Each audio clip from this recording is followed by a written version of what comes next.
اعوذ باللہ من الشیطان اللعین الرجیم بسم اللہ الرحمن الرحیم۔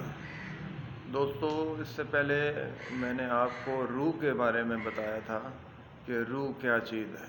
اللہ نے جو نور انسان کے اندر رکھا ہے، اور اللہ نے قرآن میں بھی یہ بتایا ہے کہ وَنَحْنُ أَقْرَبُ إِلَيْهِ مِنْ حَبْلِ الْوَرِيدِ، کہ میں تمہاری شاہ رگ کے بالکل قریب ہوں۔ وہ نور، اس نور کا نام جو ہے اللہ نے روح رکھا ہے۔ اچھا، آج کا جو میرا ٹاپک ہے وہ یہ ہے کہ انسان اشرف المخلوقات کیسے ہے۔ اللہ نے جتنی بھی مخلوق خلق کی ہے، جسمانی مخلوق خلق کی ہے، ان تمام جسمانی مخلوقات کو اللہ نے اپنا نور عطا کیا۔ اب وہ نور جو ہے وہ تھوڑی مقدار میں بھی ہو سکتا ہے اور زیادہ مقدار میں بھی ہو سکتا ہے۔ انسان اشرف کیسے ہے مخلوقات میں؟ جتنی بھی مخلوق، جسمانی مخلوق کی اللہ نے بات کی ہے کہ انسان مخلوقات میں اشرف ہے۔ اب جو چیز جسم رکھتی ہے، ایک چیونٹی سے لے کر انسان تک، ان تمام مخلوقات کو اللہ نے تھوڑا یا زیادہ مقدار میں اپنا نور عطا کیا ہے، جسے ہم روح کا نام دیتے ہیں۔ اور روح تو ہر چیز میں موجود ہے، تو پھر انسان اشرف کیسے ہوا؟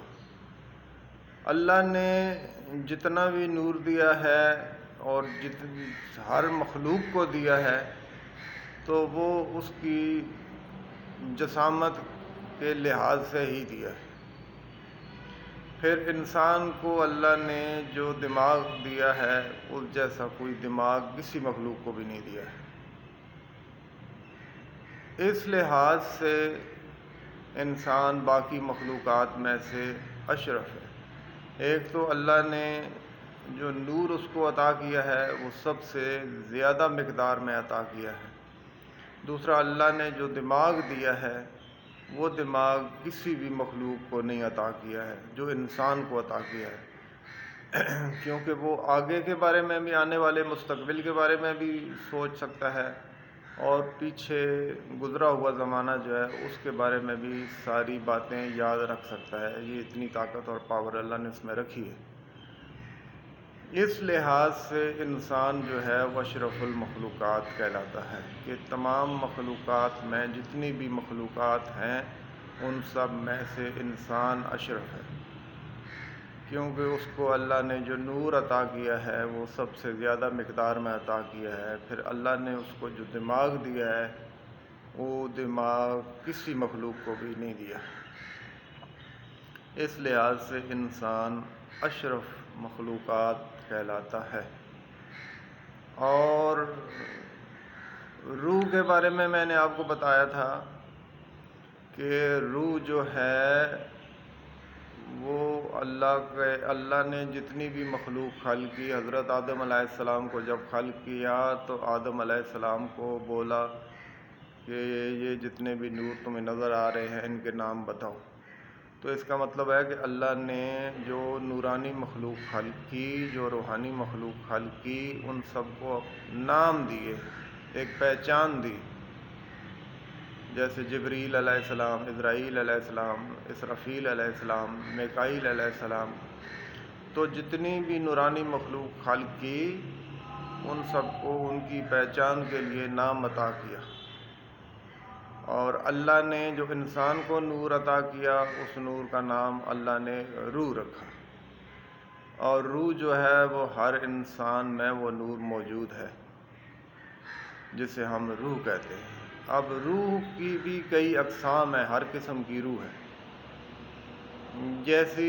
جیسی مخلوق ہے ویسی ہی روح ہے، ویسے ہی الگ اس کا نام ہے۔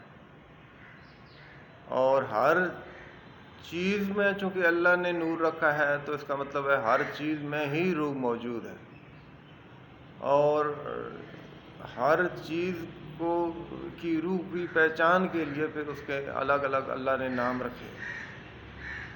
تو مجھے امید ہے کہ میری یہ باتیں آپ کو تھوڑی بہت سمجھ آ رہی ہوں گی. پھر زیادہ لمبی ویڈیو بھی نہیں بنا سکتے کہ زیادہ لمبی ویڈیو ہو جائے تو پھر لوگ دیکھتے بھی نہیں ہیں. کوشش کرتا ہوں کہ چھوٹی سی ویڈیو ہو اور اپنی بات جو ہے وہ لوگوں تک پہنچاؤں, اور میری بات اگر لوگوں تک منتقل ہو گئی, لوگوں نے سمجھ لی, تو اس میں بہت سارے لوگوں کو ان کے بہت سارے مسائل کا بھی حل ہو جائے گا اور ان کی نالج میں اضافہ ہوگا. اب مجھے جو اللہ نے علم عطا کیا ہے, میں تو اتنی ہی بات کر سکتا ہوں کہ جتنی مجھے عطا ہے, جتنی میری طاقت ہے. علم جو ہے وہ میں نے کسی جگہ سے حاصل نہیں کیا ہے, یہ سارا علم اللہ نے مجھے عطا کیا ہے, اور یہ ساری باتیں جو میں بتاتا ہوں یہ مجھے عطا ہوئی ہیں. علم دو قسم کے ہوتے ہیں, ایک اصولی علم کہلاتا ہے اور ایک عطائی علم کہلاتا ہے.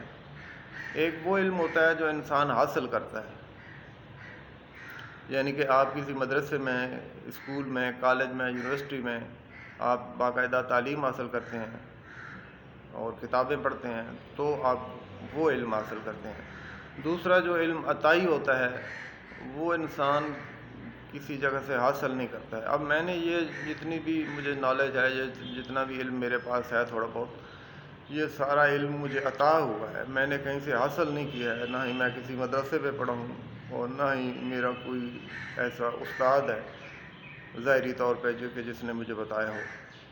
اب اگلی ویڈیو میں انشاءاللہ بناؤں گا مرشد کے بارے میں کہ مرشد کیسا ہونا چاہیے, اور مرشد جو ہے وہ دو قسم کے ہوتے ہیں اور وہ دونوں کس قسم کے ہوتے ہیں. پھر مرشد جو ہے وہ ہم کس کو کہہ سکتے ہیں کہ اس کی کوالٹی کیا ہے, اس کے پاس کتنا نالج ہو, علم ہو, کیا ہو, تو وہ مرشد کہلاتا ہے. اب انشاءاللہ یہ میں اگلی ویڈیو میں آپ کو بتاؤں گا. اور میرا چینل پلیز جو ہے وہ اس کو سبسکرائب بھی کریں اور بیل آئیکن کو بھی دبا دیں تاکہ میری جتنی بھی ویڈیو ہیں وہ آپ تک پہنچتی رہیں, اور اللہ آپ کے علم میں بھی اور میرے علم میں بھی اضافہ کرتا رہے. السلام علیکم ورحمۃ اللہ وبرکاتہ.